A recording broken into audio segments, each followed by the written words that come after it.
Muy buenos días para todos ustedes, qué gusto saludarles en esta mañana, qué gusto poder encontrarnos nuevamente hoy, mitad de semana.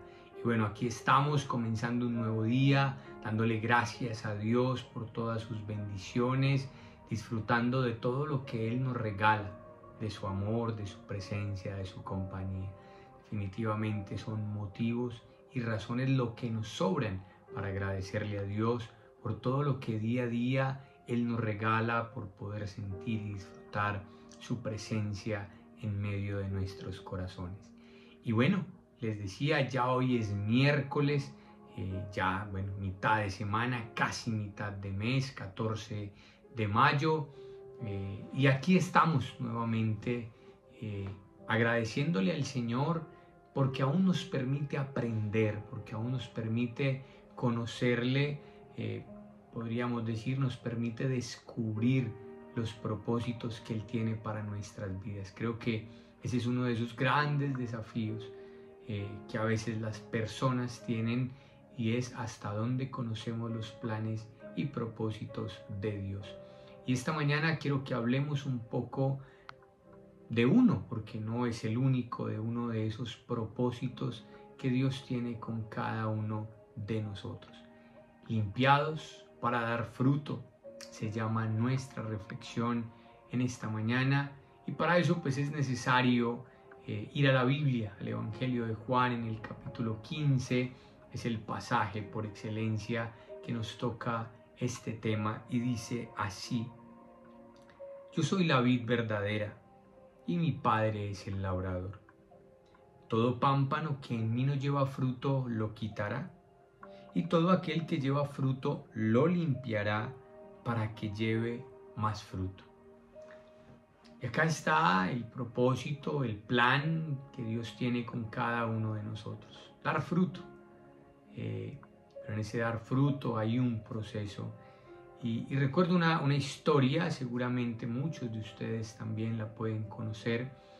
Es la historia de un niño, ¿no? Quien sorprendido, y esta historia me recuerda mucho pues, un momento de mi infancia, porque este niño, pues, digamos que en algún momento de su vida queda un poco atónito, perplejo, desconcertado, al ver algo, una actividad que estaba realizando su padre.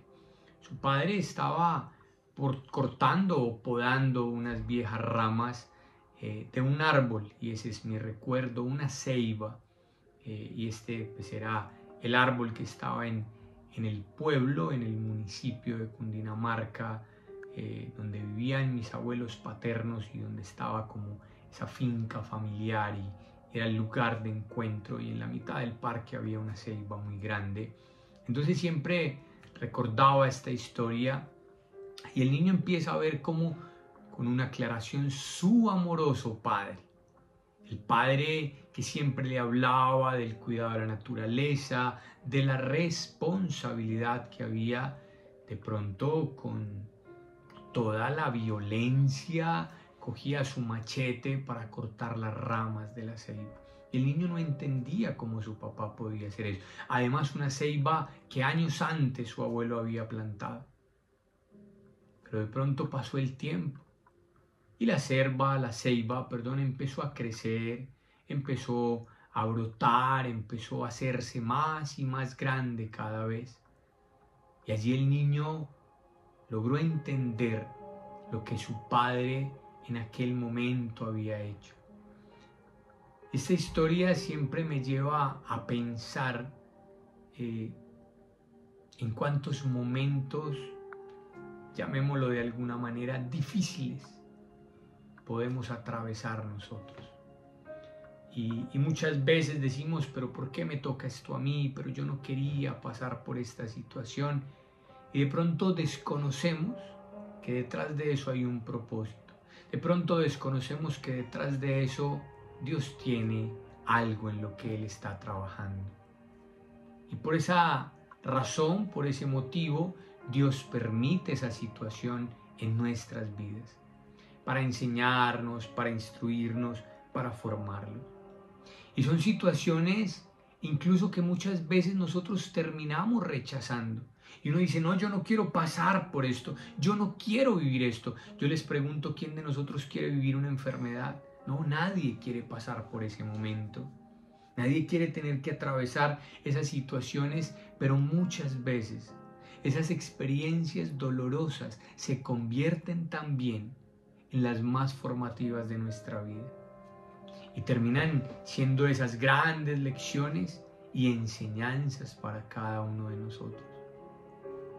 Cosas que vuelvo les digo, que a veces no esperamos, que a veces no nos imaginamos, pero que llegan a nuestra vida con un propósito, y es el propósito de hacernos mejores cada día. Yo les pregunto a aquellos que son empleados, ¿cierto? Que tienen un trabajo, bueno, incluso también para los independientes. ¿Cuántas veces te has quejado de ese trabajo y reniegas del trabajo? Y si yo no tuviera que hacer esto. Y de pronto, un día cualquiera, Dios determina librarte, ¿cierto? Y aclaro, de ese tormento, de esa situación difícil que te agobia, y entonces te libra de ese tormento con una carta de despido. Y ahí todo cambia. Y entonces ya extrañamos, ya anhelamos, ya quisiéramos tener ese tormento nuevamente en nuestras vidas. Pero así sucede con el ser humano. Despreciamos los tratos de Dios, rechazamos los tratos de Dios. Pero no sabemos que es a través de ellos donde Dios nos forma, donde Dios nos pule. He tenido de pronto la oportunidad de contarles en algunos momentos que soy corredor aficionado. Y a veces las personas me hacen una pregunta que pareciera curiosa y tal vez la respuesta incluso podría parecer obvia. Y la pregunta que me hacen es: Mauricio, ¿correr duele? Y cuando me hacen esa pregunta, yo pienso en los momentos en los que he recibido o he sufrido lesiones, los procesos de recuperación. Y uno pensaría que correr o trotar, pues ¿cómo se va a lesionar? Y sí, son lesiones que los mismos fisioterapeutas dicen, pero ¿cómo ocurrió esta lesión?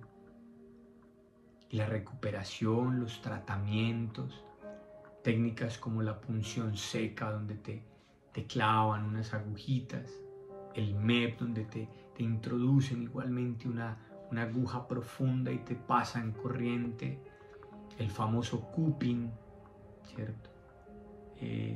Bueno, para mí el peor de todos es el que más me hace sufrir, la fibrólisis. Y el dolor que experimentas, el dolor que sientes, es muy fuerte. Y la pregunta es: ¿quién me manda a sufrir? Pero eso me hace más fuerte. Eso me lleva a superarme a mí mismo. Y entonces te lleva a ser más consciente de tus procesos, responsable en tus entrenamientos, en cada paso. Pero yo no puedo rechazar esos momentos. No puedo a la primera lesión decir entonces nunca más vuelvo a hacer ejercicio, deporte. Y sé que muchos han pasado por ese momento. Pero no despreciemos esos momentos, vuelvo les digo, tortuosos. Miremos nuevamente lo que la Biblia nos dice: todo pámpano que en mí no lleva fruto, lo quitará. Y todo aquel que lleva fruto, ojo, porque Jesús habla del que sí está dando fruto, dice, ese lo limpiará para que lleve más fruto. Definitivamente ese amor de Dios manifestado a través de la corrección lo limpiará. Y Dios debe limpiarme, Dios debe corregirme, Dios debe disciplinarme, y esto es tan necesario como el momento en el que Dios me llena de su amor, de ternura, de su cuidado, donde Dios me da instrucciones. Pero también es necesaria la corrección. Ustedes lo saben mejor que cualquier persona como padres. Claro, a los hijos los amamos, los cuidamos, los consentimos, pero hay momentos donde necesitamos corregirlos.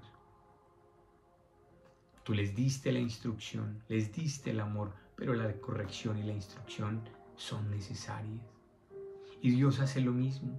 Por eso me dice, aquel que está llevando fruto, porque al que no llevó lo quitó, pero aquel que está llevando, dice, es necesario que sea limpiado. Y pensemos, bueno, las mujeres, aunque puede que haya hombres que les gusta, ¿qué pasaría con las plantas, una matica en su casa, si ustedes no la limpian? Yo veo que la limpian con un cuidado, le hablan a las plantas, si ustedes no la regaran. Hay momentos en algunos casos donde hay que arrancar la maleza y hay que hacerlo con la mano, con cuidado para no dañar la planta, pero tampoco podemos dejar que la maleza crezca y la ahogue. Hay momentos donde amarran un palito, ¿cierto?, a una ramita para que el palo se enderece. Todo esto es necesario. Es necesario para que la planta pueda dar fruto. Lo mismo pasa en nuestra vida. Dios nos tiene que llevar y someter a los mismos procesos, y es lo que el discípulo, el evangelista Juan nos plantea en este momento. El Señor nos compara a nosotros con esas plantas y compara su labor a la labor del labrador, a la del Padre. Y dice, es necesario limpiarlas, y entonces nosotros continuamente vamos a ser podados, vamos a ser limpiados, no porque Dios no nos ame, sino con el propósito de que demos un fruto mayor. Esa es la intención de Dios. Eso es lo que Dios quiere hacer. Eso es lo que Dios está tratando de formar en cada uno de nosotros. ¿Estás dando fruto? Si no estás dando, es preocupante porque vamos a ser quitados. Pero si estamos dando, es muy probable que pasemos por momentos de prueba, de dificultad, de adversidad, para ser limpiados y cada día dar más fruto. Les invito a que oremos, que nos acerquemos a Dios y que le agradezcamos por todo su amor y su misericordia. Hoy, Padre, venimos delante de ti a reconocer tu grandeza, a reconocer tu fidelidad. Sabemos y entendemos que tienes un plan para nuestras vidas y que en ese plan, Señor, tú nos llenas de tu amor y nos permites ver tu fidelidad, experimentar tu cuidado y tu protección. ¿Cómo no alabarte? ¿Cómo no bendecirte, Señor? Y darte toda la gloria y toda la honra. Hoy venimos delante de ti y nos rendimos ante tu presencia, papá. Hoy te agradecemos porque aún esos momentos que han sido difíciles, en ellos nos has formado y en ellos hemos visto tu bendición. Papá, acompáñanos. Permítenos cada día ver más tu bendición, disfrutar más de lo que tú quieres y tienes para cada uno de nosotros. A ti, Señor, sea toda la gloria y la honra. Y ahora te pedimos que nos bendigas en este día y que tu presencia esté junto a cada uno de nosotros. Te alabamos, te bendecimos y te damos muchísimas gracias, mi buen Dios. Te pedimos que te quedes con nosotros. En el nombre de tu Hijo Jesús, te oramos. Amén. Bueno, finalizamos nuestro devocional en este día, en esta mañana, deseándoles que tengan un día maravilloso, que sea un día lleno de bendiciones, de buenas noticias, de buenos resultados. Si Dios lo permite, nos encontraremos nuevamente mañana. Para todos ustedes, un abrazo y que el Señor les bendiga.